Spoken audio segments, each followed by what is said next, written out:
Alright, what's up YouTube? This is BoxingWave. Wanted to give you my final thoughts on the fight yesterday. I did a very rushed video. Shout out to everyone that was late for work yesterday because of that damn fight yesterday. I was late, but I was not leaving this house without watching that fight and doing a post-fight reaction video. Uh, no way, I was happy I was late because I missed the classic, man. And let me talk a little bit more about that. I said yesterday that this fight was a fight of the year for me. I'm gonna take it one step further. That fight, all right, I enjoyed that fight more than any other fight that I've seen since Anthony Joshua against Vladimir Klitschko. It's been 2 years since that fight. All right. Uh, there's been an amazing fight since then. Listen, I enjoyed J Rock against Hurd. I enjoyed Hurd against Arislandi Lara, Triple G, Canelo 1 and 2, uh, Errol Spence against Sean Porter, Manny Pacquiao against Keith Thurman.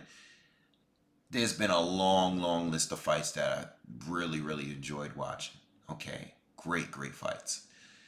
But I really regret not doing a live video. I was getting ready for work. I couldn't do both. I should have just got up early and just did a live video, man. But I wish you would have saw me in here, man. I was in here hollering, running around the apartment. Like I was going nuts. Great fight. That's a classic for me. We all have great fights. There's a lot of great wars. Listen, when we say war, there's a lot of fights that are great because there's just two guys that's banging it out, slugging it out, round by round. Kaunatsky against Chris Arreola is a perfect example. That fight was this year too. That was a great slugfest. So if you want to see two guys that's brawling it out, you don't care about technical ability or none of that. You just want to see two guys slugging it out. Watch that fight. Great fight. I loved it when I watched it, but at the same time, it's not my type of fight. I prefer to see two elite boxers fighting, and I want to see technical ability. I want to see counters. I want to see defense. I want to see a little bit of everything. Plus, they're landing clean flush shots. It's not a lot of holding. It's none of that. Just straight good boxing. Big punches. People getting knocked down. A lot of, one round somebody's winning and then a shot just turns the whole. Like, I like that kind of excitement. Yeah, we can see this two guys is slugging it out, and Jared Hurd against J Rock was a really great fight. I mean, that was probably, if not my favorite, one of my favorites of this year. Regis Prograis, Josh Taylor, this is what I'm talking about. That was a great technical top fight, but it didn't have the drama that this fight did. This had so much drama because guys really got hurt in this fight. So I think this fight gave me everything that I really wanted as a boxing fan.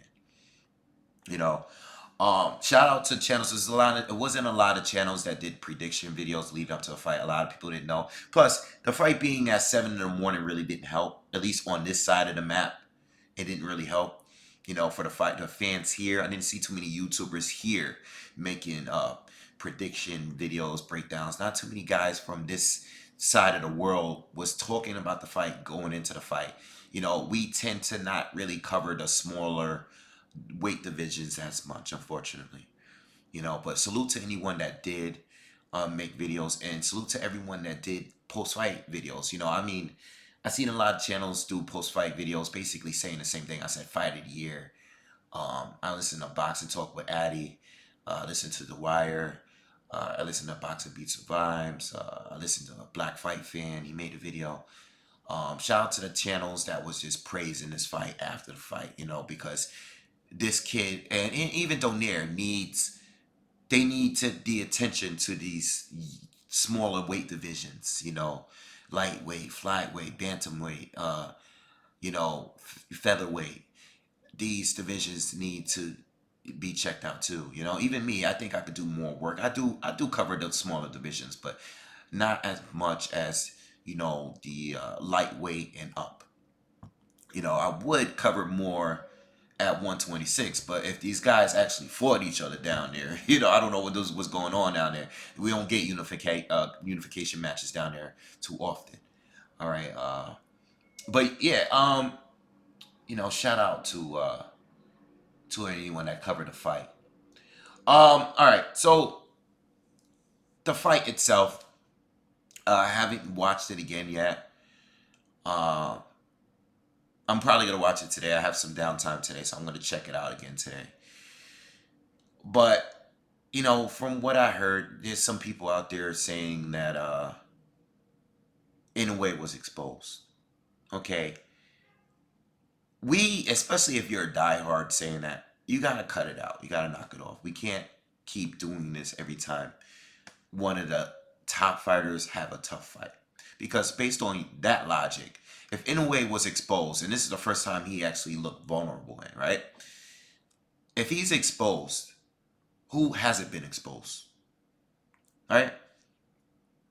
Every fight has been exposed. If Inoue got exposed, just say every fight has been exposed. Canelo's been exposed. Lomachenko's been exposed. Errol Spence been exposed. Deontay Wilder's been exposed. Terrence Crawford's been exposed. Like Triple G's been exposed. Sergey Kovalev's been exposed. Like Anthony Joshua's been exposed. There are times when fighters are actually exposed, but we can't just say that anyone that's been dominant in their career, the first time they look vulnerable in a fight, we can't just go and say they've been exposed. It's like, it's ridiculous. We're gonna have who hasn't been exposed. Lennox Lewis has been exposed. Mike Tyson has been exposed. Evander Holyfield has been exposed. With that logic, everyone has been exposed. So anyone that's saying that don't know what the hell they're talking about. I did a prediction before this video, and I was really close to saying that this was a 50-50 fight. Because if you know Inoue Donaire, and you've been following him throughout his career, you would know that it's ridiculous that he's at 118 right now. Like, it's insane how dangerous he is at 118. He does not belong down there. A guy with that kind of punching power and athleticism, and even though he's at 30, I know he's 36 years old, he's not as fast as he used to be. He's not as light on his feet, but the power is still there. And for him to be at 118 is insane. I mean, this dude was putting guys to sleep at a bigger weight class. Inoue is a flyweight. This is a smaller guy that's already moved up. Donaire was at 122 and 126. It's like the losses really didn't start coming into 126. I mean, he lost to Rigondeaux, but he also dropped Rigondeaux in that fight. Who cares? He lost to Guillermo Rigondeaux. Guillermo Rigondeaux was a pound-for-pound fighter at that time. And so was Inoue Donaire at a time where the best fighters in the world were the Mayweathers. And I said this yesterday. The Mayweathers, Pacquiao, Sergio Martinez, Andre Ward, Carl Froch, Vladimir Klitschko. These are the pound-for-pound fighters that was currently there. Marquez, Tim Bradley. These are the pound-for-pound fighters when Donaire was a pound-for-pound fighter.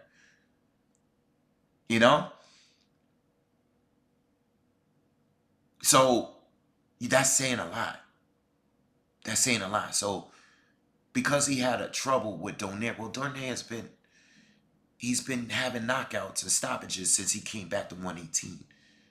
What if Donaire never moved up to 126? Let's say he stayed at 122 or moved down to 118 earlier. Dude, he would have been destroying people. So for him to be 36 and be able to come down to 118 is insane. It's crazy.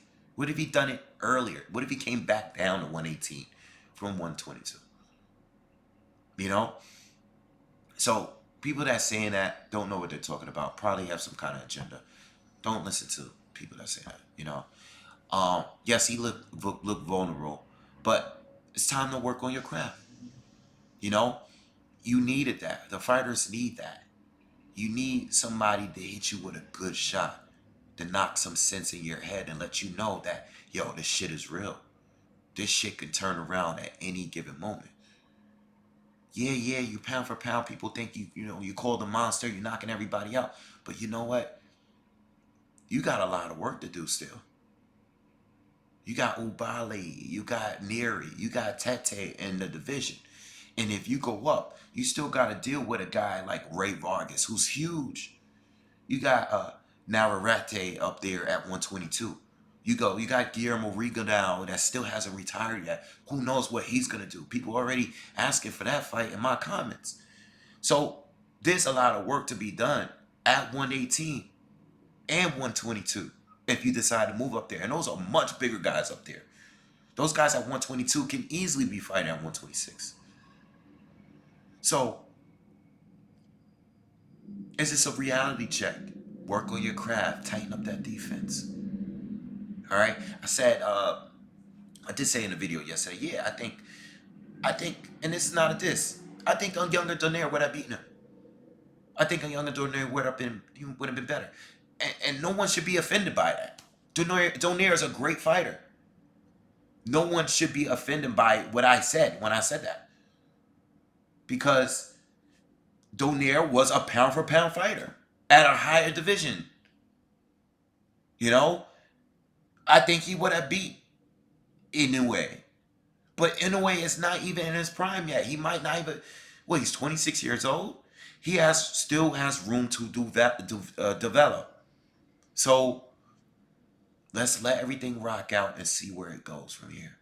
Maybe he loses to Neri. Maybe he loses to Tete. These are all tough fighters. Unfortunately, Donaire didn't fight Tete in the second round because, he pulled out a fight. He had to fight Young, but he did beat Burnett, the retired Burnett. So, look, let's see and wait and see before we jump the gun. Let's see what Inoue can do at 118. And as far as Donaire goes,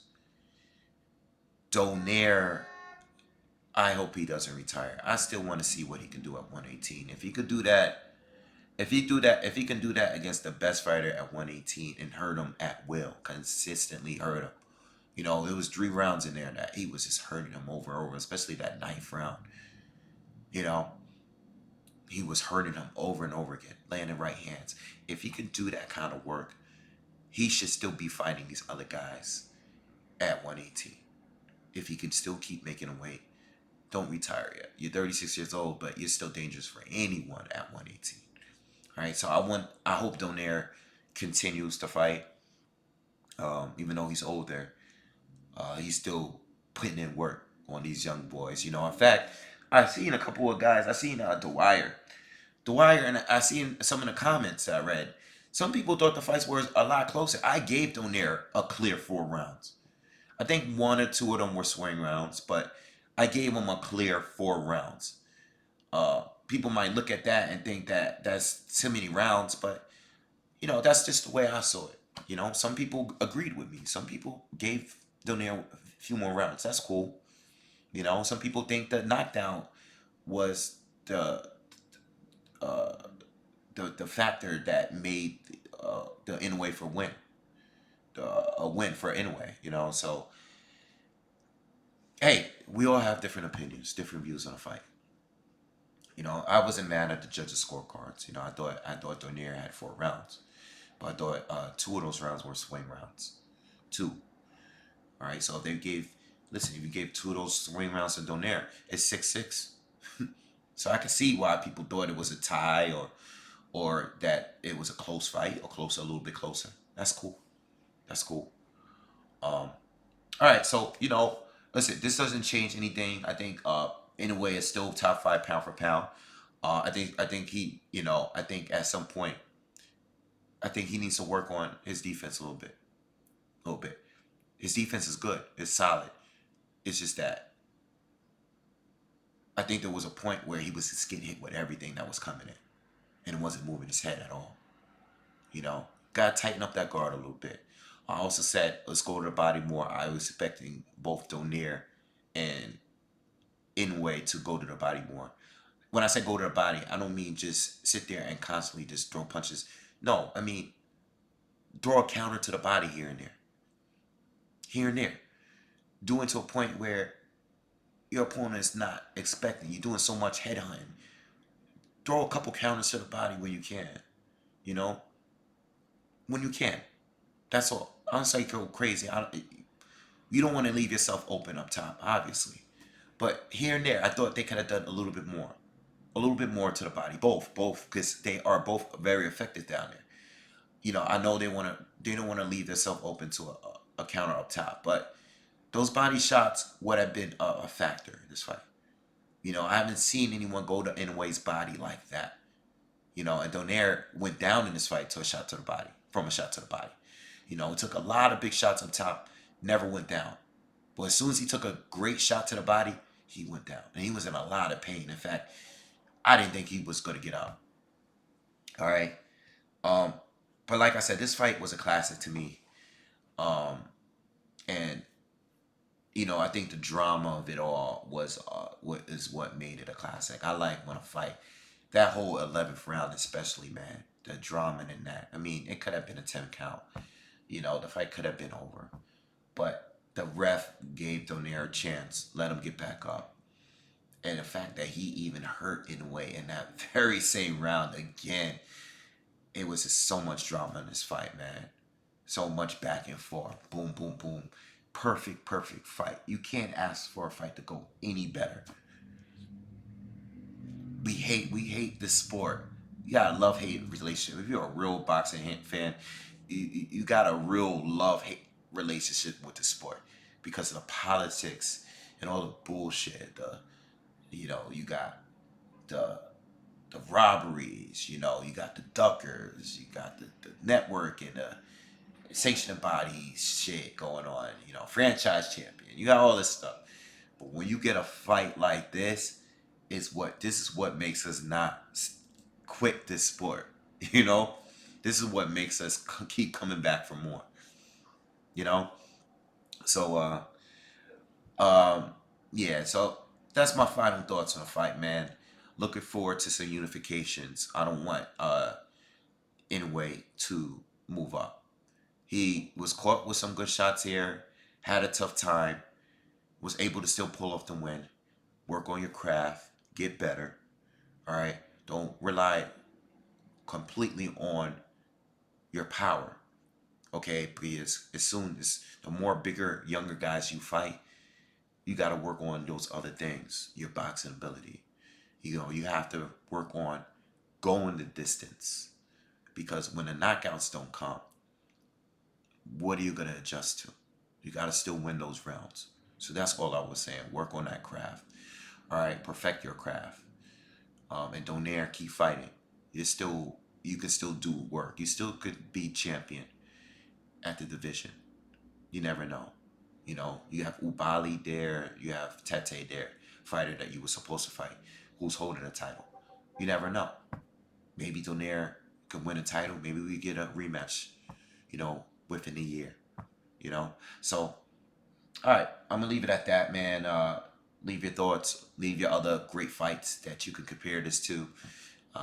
Who do you want to see both fighters face? Do you want Donaire to retire? He could retire. But he could still keep going, to me. Who do you want both fighters to face? Do you want Inoue to go to 122 now? I don't want him to yet. All right. So, leave your thoughts. Make sure you guys subscribe. Subscribe. Donate to the channel if you can. Like, dislike, all that good stuff. I'll see you guys in the next one. Peace.